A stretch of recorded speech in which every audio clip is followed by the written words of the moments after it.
하나님 말씀 예레미야 32장 25절부터 27절, 37절부터 41절 저와 여러분이 같이 보도록 하겠습니다. 제가 여러분을 대신해서 봉독합니다. 쉬운 성경으로 보겠습니다.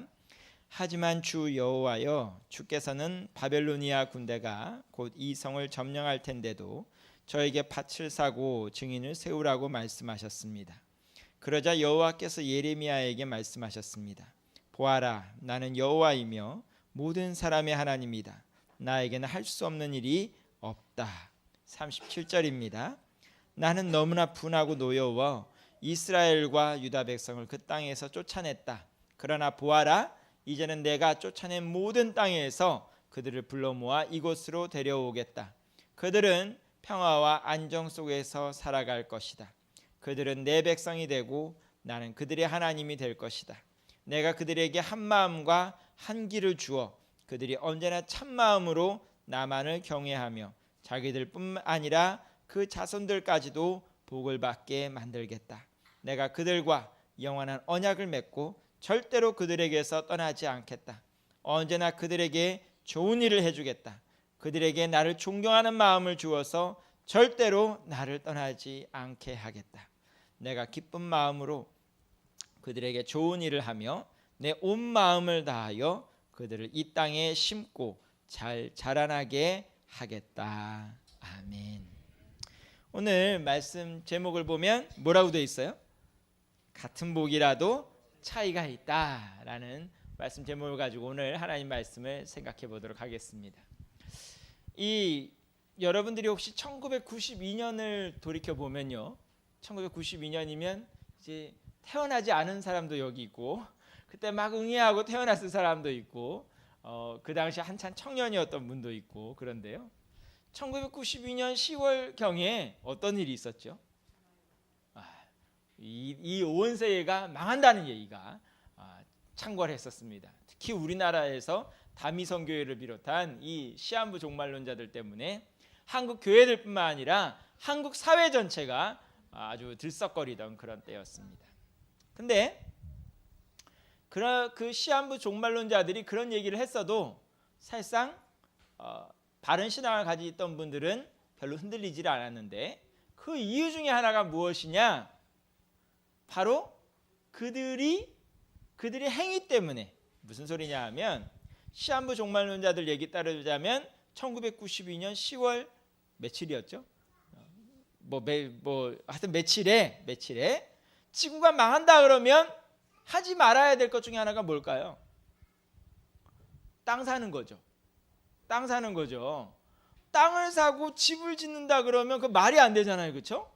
그때 망하는데 못하러 땅 사고 집 지어요, 그렇죠? 제일 하지 말아야 될 것 중에 하나죠.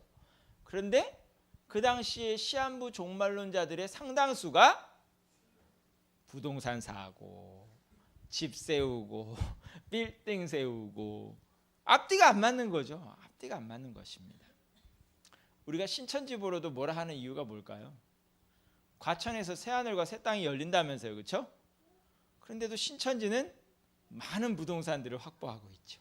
그날이 가까워온다고 맨날 떠들긴 하는데, 이만희 교주가 돌아가실 날도 그 건강 상태로 보아 돌아가실 날도 그렇게 멀지 않은 것 같은데 부동산들은 많단 말입니다. 앞뒤가 맞지 않는다고요. 그런데 오늘 예레미야 32장에 나오는 예레미야의 얘기도 어떻게 보면 비슷하게 보입니다. 왜냐하면 하나님께서 난데없이 예레미야에게 무슨 얘기를 하시느냐? 부동산 사라. 우리나라 말로 쉽게 바꾸면 부동산 사라, 밭 사라 하는 얘기를 하십니다. 상황이 어떤 상황이었을까요? 여러분들이 예레미야 32장 앞부분부터 읽어보면 알지만, 그때 상황은 예루살렘이 망하기 직전입니다. 주변에 이미 바벨론의 군대가 예루살렘을 포위하고 있습니다. 예루살렘이 망한다니까요. 그리고 예레미야도 지금까지 뭐라고 예언해 왔어요? 유다와 특히 예루살렘 망한다, 박살난다 라고 얘기를 해왔거든요. 그럼 하지 말아야 될 게 뭘까요? 땅 사는 거. 땅 뭐하러 사요, 그렇죠? 박살날 텐데. 박살나면 왜 문제가 될까요? 사실상 과거의 전쟁에서 한 나라가 다른 나라를 점령해버리면 그 땅의 소유권들이 인정받기가 어렵습니다. 내가 아무리 땅을 사봤자 뭐예요? 다른 나라 정권 들어와서 이 땅 내 땅이다 해버리면 끝장나는 것입니다. 아무런 의미가 없는 일을 하라는 말씀을 하고 있습니다. 예레미야 입장에서 어땠을까요? 땅 사니까 기분 좋았을까요? 좋지 않았을까요? 황당했습니다. 그래서 나오는 얘기가 오늘 25절 얘기입니다. 예레미야 32장 25절 얘기 다시 한번 읽어볼까요? 하지만 주 여호와여, 주께서는 바벨로니아 군대가 곧 이 성을 점령할 텐데도 저에게 밭을 사고 증인을 세우라고 말씀하셨습니다. 하나님께서 밭을 사는데 그냥 사라는 것도 아니었어요. 어떻게 하라고 했을까요? 요즘으로 말하면 법무사 데려오고 공인중개사 데려오고 계약서 정식으로 쓰고 그것을 어떻게 하라고 했을까요? 오늘날로 말하자면 금고에 넣어서 잘 오랫동안 보관되도록 해라. 이게 무슨 황당하기 그지없는 소리입니까? 대체 이게 무슨 소리란 말입니까? 하고 하나님께 따집니다. 그랬더니 하나님의 대답이 27절 말씀에 나옵니다. 뭐라고 나올까요? 다 같이 한번 읽어볼까요? 시작. 보아라, 나는 여호와이며 모든 사람의 하나님이다. 나에게는 할 수 없는 일이 없다. 난 다 할 수 있거든 이라는 대답이 나오고 있습니다. 하나님께서 바로 대답하신 것 같아요? 아니 하신 것 같아요? 지금 예레미야는 뭐라고 하는 거예요? 아니 지금 아무런 소용도 없는 일을 하라고 하시니 이게 대체 무슨 말입니까? 왜 밭을 사야 됩니까? 하고 묻는데 하나님의 대답은 뭐라고요? 나는 모든 일을 할 수 있다. 정확한 답이 아니죠. 그럼에도 불구하고 하나님의 답은 정확한 답입니다. 무슨 소리일까요? 하나님은 우리의 지혜와 우리의 능력을 뛰어넘는 하나님이라는 말씀을 하고 계시는 것입니다. 지금 우리가 보기에는 우리가 흔히 삽질이라 그러죠. 아무런 의미도 없는 일을 하는 것 같지만 하나님의 전능하신 계획과 능력 가운데서 분명히 의미 있는 일을 하고 계시다는 말을 하고 있는 것입니다. 그럼 하나님의 계획은 또는 하나님의 뜻은 무엇이었을까요? 하나님은 예레미야로 하여금 증거가 되게 하시겠다고 말씀하셨습니다. 어떤 증거일까요? 내가 반드시 너희를 어떻게 할까? 회복시켜 줄게 하는 증거로 삼으신다는 소리입니다. 즉 지금 이 상황에서는 아무런 의미 없는 일이지만 분명히 내가 언젠가 이 땅을 다시 회복시키고 이 땅의 소유권 문서가 의미 있는 날이 오게 만들게 하는 말씀을 하고 계시는 것입니다. 그러나 그때가 언제일까요? 최소한 70년 후입니다. 왜요? 하나님께서 70년이 지나야 이스라엘을 회복시켜 주시겠다고 했으니까. 그런데 70년 후면 예레미야가 살아있을까요? 살아있지 않을까요? 이 당시에 예레미야의 나이를 정확하게 알 수는 없으나 30세라고 쳐요. 거의 70년 더 하면 얼마예요? 100세까지 살리라고 예상하기가 힘든 시기입니다. 평균 수명이 그렇게 오래되지 않습니다. 그러면 대체 이 땅 문서는 설사 하나님께서 예레미야와 그 이스라엘 백성들 그 사람들에게 회복을 주시겠다는 말씀이라 할지라도 예레미야 자신에게는 의미가 없는 문서다 이 소리입니다. 그럼 하나님은 예레미야에게 직접적으로 득이 되는 일을 해주시지 않고 왜 예레미야하고 어떤 의미에서건 상관없는 그런 일을 하라고 하셨을까? 하나님은 어떤 하나님일까요? 바로 앞에 것만 보시는 하나님이 아니라 멀리 보시는 하나님. 하나님의 뜻은 어디에 있을까요? 단순히 예레미야와 그 동시대 사람들만 생각하시는 것이 아니라 이스라엘의 후손들 대대손손이 생각하시는 하나님. 그래서 하나님의 얘기가 37절부터 나오는 얘기는 단순히 예레미야와 그 시대 사람들만 놓고 하는 얘기가 아닙니다. 무슨 얘기가 나오나요? 내가 지금 당장 너희들은 쫓아내지만 내가 너희 자손들은 돌아오게 만들겠다. 근데 37절 중간부터 나오는 얘기죠. 이제는 내가 쫓아낸 모든 땅에서 그들을 불러 모아 이곳으로 데려오겠다라고 하시면서 38절부터는 이런 말씀을 하십니다. 그들은 내 백성이 되고 나는 그들의 하나님이 될 것이다. 내가 그들에게 한 마음과 한 길을 주어 그들이 언제나 참 마음으로 나만을 경외하여 자기들뿐만 아니라 어떻게 해요? 그 자손들까지도 복을 받게 만들겠다. 하나님은 어떤 하나님이요? 단순히 우리들만 생각하시는 하나님이 아니라 우리의 자손들까지 생각하시는 하나님. 하나님께서는 우리의 자손들이 주님의 마음에 꼭 드는 사람이 되게 만들겠다라고 약속을 하고 있습니다. 이게 오늘 38절 나오는 말씀부터 나오는 말씀을 자세히 읽어보시면 알지만 이전에는 어떤 거예요? 하나님께서 야 이게 내 말씀이야 너희는 지켜라 라고 말씀하셨는데 38절 이하에 나오는 말씀은 그것과 상황이 좀 다릅니다. 어떻게 돼요? 하나님께서 단순히 명령만 하시는 것이 아니라 우리의 마음속에 주의 성령을 부으셔서 하나님께서 기뻐하시는 마음을 주셔서 우리의 마음 안에서 그야말로 하나님을 기쁘시게 하는 그런 마음이 샘솟게 하셔서 그래서 우리가 능동적으로 우리가 열정적으로 최선을 다해서 하나님 기뻐하시는 일을 하게 만드는 그러한 사람을 만들어 주시겠다고 말씀하셨습니다. 무슨 소리예요? 명령만 하시는 하나님이 아니라 그렇게 할 수 있도록 만들어 주시는 하나님. 그렇게 만드신 이유가 뭐냐 이 소리예요. 만드신 이유가 그 얘기가 41절에서 나오고 있습니다. 무슨 얘기가 나오고 있습니까? 내가 기쁜 마음으로 그들에게 좋은 일을 하며 내 온 마음을 다하여 그들을 이 땅에 심고 잘 자라나게 하겠다. 이게 무슨 소리일까요? 자, 이 얘기를 잘 이해를 하려면 이렇게 생각하시면 돼요. 뭐 여러분들 중에서 외교에 얼마나 관심이 있는지는 모르지만 중국과 북한을 한번 생각을 좀 해보겠습니다. 중국이 북한을 잘 도와주잖아요, 그렇죠? 중국이 북한을 도와줄 때 기쁜 마음으로 도와줄까요? 여러분이 중국이라면 어떡하겠어요? 계속 사사건건 국제사회에서 문제를 피우는 이 우리가 흔히 말해서 불량 국가라고도 얘기하고 깡패 국가라고도 얘기하는데 이 북한을 데리고 있는 중국의 심정이 어떨까요? 너무나 사랑스럽고 귀엽고 그래서 이 땅에 막 원조해주고 막 그래요? 왜 해줘요?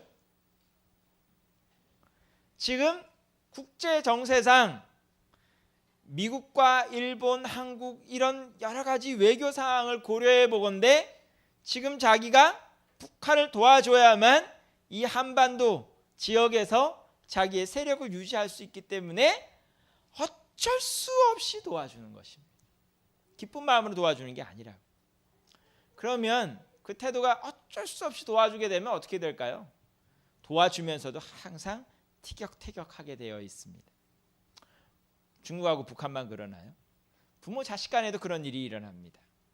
부모가요 자식의 소원을 들어줄 때 기쁜 마음으로 들어줄 때가 있고 어쩔 수 없어서 들어줄 때가 있습니다. 예를 들면 이런 거예요.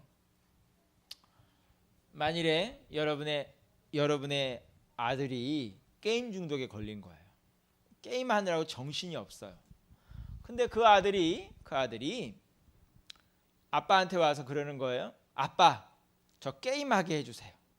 근데 아빠 입장에서 어떻게 해야 돼요? 게임 중독 상태니까 어떻게 해야 돼요? 무조건 막아야 되잖아요, 그렇죠? 그런데 중독이라는 말 자체가 품고 있는 의미와 같이 그럼 무조건 말릴 수가 없습니다. 적당히 수위 조절을 해야 되잖아요, 그렇죠? 그래서 교육을 시작하는 거죠. 무조건 하면 안 되고 1시간이면 1시간, 2시간이면 2시간 시간 정해놓고 게임을 하게 만듭니다.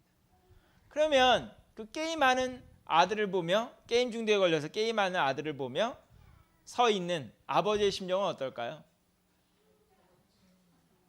쟤 정말 재미있겠네. 나도 한번 해보고 싶어. 그런 생각이 들까요? 저걸 어떻게든 막긴 막아야 되겠는데 내가 참아야지 하고 있는 거죠. 제가 이런 얘기를 왜 드릴까요? 하나님께서도 복을 주시긴 주시되 아주 좀 뭐랄까 별로 마음에 안 드는 마음, 별로 내키지 않는 마음 가지고 복을 줄 때가 있어요. 이거 무슨 소리냐 하면요. 이스라엘 역사를 보게 되면 북이스라엘 쪽에는 하나님의 마음에 드는 왕이 있었을까요? 없었을까요? 있었어요? 없었어요? 자, 다시 한번 얘기를 할게요. 솔로몬 이후에 이스라엘이 북이스라엘과 남유다로 갈라졌는데요. 북이스라엘 땅에 성경의 말씀대로 하면 하나님 말씀에 듣는 왕이 있었을까요? 없었을까요? 단 한 사람도 없었습니다. 그런데요, 북이스라엘을 놓고 하나님께서 그러면 맨날 저주만 퍼부었을까요? 아니요. 오히려 하나님께서는 이 북이스라엘을 놓고 오히려 더 능력 있는 선지자를, 남유다하고는 비교도 안 될 정도로 능력 있는 선지자들을 보내주시고 끊임없이 그 북이스라엘을 지켜주시고 보호해 주시면서 회개하기를 기다리셨습니다. 대표적인 선지자가 누구예요? 엘리야와 엘리사. 엘리야와 엘리사와 견줄 만한 선지자가 남유다 땅에는 있지를 않았습니다. 근데 특히 그 엘리야와 엘리사가 활동했을 시대의 왕이 누굴까요? 바로 아합 왕과 그 자손들입니다. 아합 왕은 어떤 왕이에요?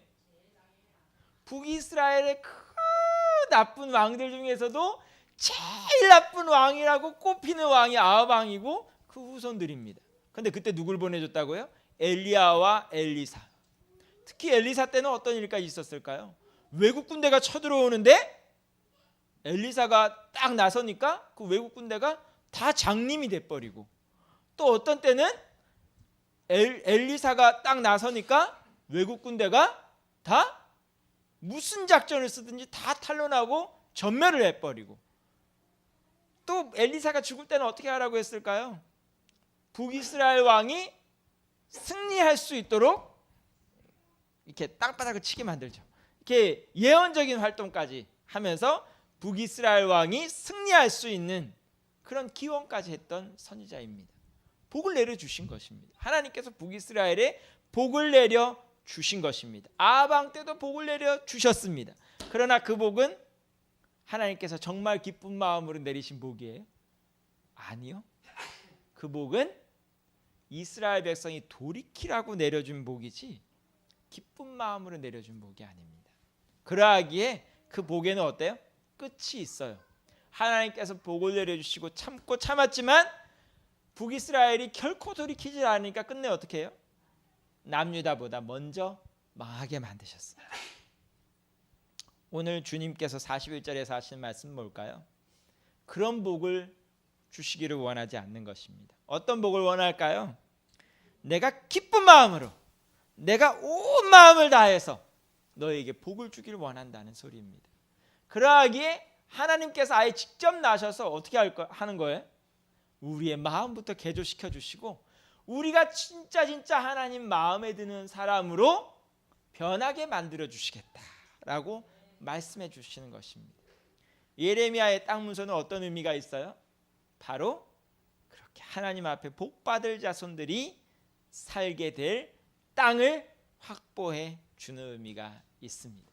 그러한 땅을 물론 예레미야가 산 밭에서만 그런 일이 일어나는 것이 아니라 그것을 상징적으로 해서 온 예루살렘이, 온 유다가, 이스라엘 백성들이 하나님께서 정말 복 내려주시기에 기뻐하시는 백성들로 변화될 수 있는 그 땅으로 만들어주시겠다는 상징이었던 것입니다. 예표였던 것입니다. 오늘날 우리도 하나님 앞에 어떤 복을 받아야 돼요? 어쩔 수 없어서 내려주시는 복이 아니라 어떻게 해요?